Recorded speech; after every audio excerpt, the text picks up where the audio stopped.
This is a season where God is reversing things. So if you find yourself under an unbelievable amount of warfare, just bear in mind that it's necessary for you to get onto the other side and stand in the victory that God has promised you. But in the journey to get there, well, you do have to pick up your sword and fight, and your sword being the biblical sword of the word. However, there are times where you feel like you don't have the words to pray, and in which times, when that's happening, your gates might be under attack and several accusations might be wielded at you in the courts of heaven. So here's what I found that you can do. You can do exactly what it's telling you to do in Psalm 100. So in Psalm 100, in verse 4, God literally tells you in his word, enter into his gates with thanksgiving and into his courts with praise. When you find the enemy is doing everything to breach your gates, you raise up and you give thanksgiving to God.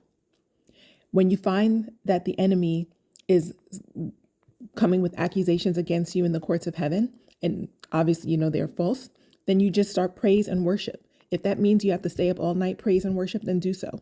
Because there are evidently times in your life where you may not have the answers for anything. You may not have the answer for exactly how to direct your prayer or the exact words that you may need to say to give a targeted prayer.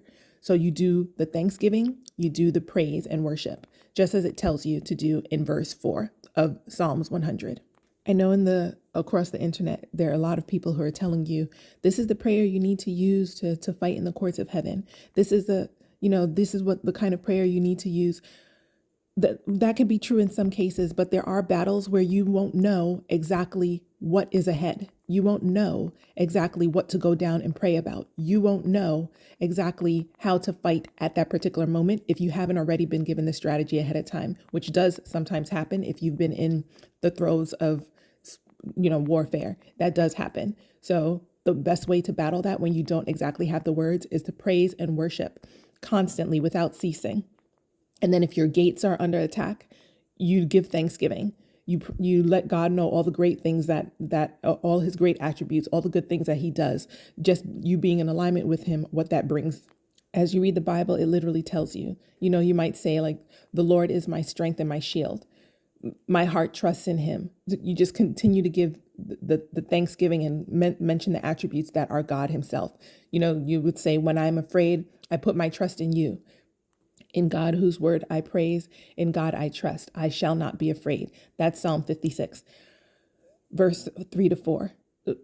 My point is that even though across the internet you might be giving information regarding pray, this exact prayer, it can work for some situations and it may not for others. But if you find that it doesn't apply for your particular situation, don't feel at loss and don't search ad nauseum feeling you need the right words. God literally tells you in his word how to address him. So if you are under attack, your gates are under attack, you're being held up in court for things, then enter into his gates with thanksgiving, as Psalm 100 says, and into his courts with praise.